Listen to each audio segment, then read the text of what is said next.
কখন এই অগ্নিকাণ্ডের ঘটনা ঘটে, এখন পর্যন্ত কি অবস্থা এবং আসলে ভেতরে কোনো মানুষ রয়েছে বলে কোনো তথ্য আছে কিনা? আপনাকে ধন্যবাদ। আমরা রাত 22টা 35 মিনিটের সময় আগুনের সংবাদ পাই, অর্থাৎ 10টা 35-এ। তো সংবাদ পাওয়ার সাথে সাথে আমাদের নিয়ারেস্ট ফায়ার স্টেশন আসার পর আগুনের ভয়াবহতা দেখে আমরা পার্শ্ববর্তী অন্যান্য ফায়ার স্টেশনগুলো নিয়ে আসি। এখানে মোট 11টি ইউনিট কাজ করছে। তো আমরা কাজ করছি। আগুনের যে অবস্থা আপনারা জানেন, এর ভিতরে টায়ার এবং টায়ার তৈরির বিভিন্ন রকম কেমিক্যালস, বিভিন্ন রকম উপকরণ বা ম্যাটেরিয়ালস আছে। তো আমরা চেষ্টা করে যাচ্ছি। বিভিন্ন শেডে আগুন, একটা শেডের সাথে আরেকটা শেড লাগানো, অনেক লম্বা লম্বা শেড।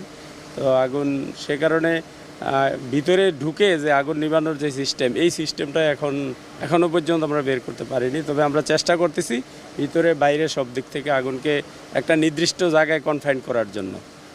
আমরা আসলে দেখতে পাচ্ছি যে ভবনটিতে আগুন জ্বলছে, অর্থাৎ যে অগ্নিকাণ্ড ঘটনা ঘটেছে, এখানে আসলে পর্যাপ্ত পরিমাণ অগ্নি নির্বাপন ব্যবস্থা রাখা হয়েছিল কিনা বা আপনারা প্রাথমিকভাবে কি জানতে পেরেছেন?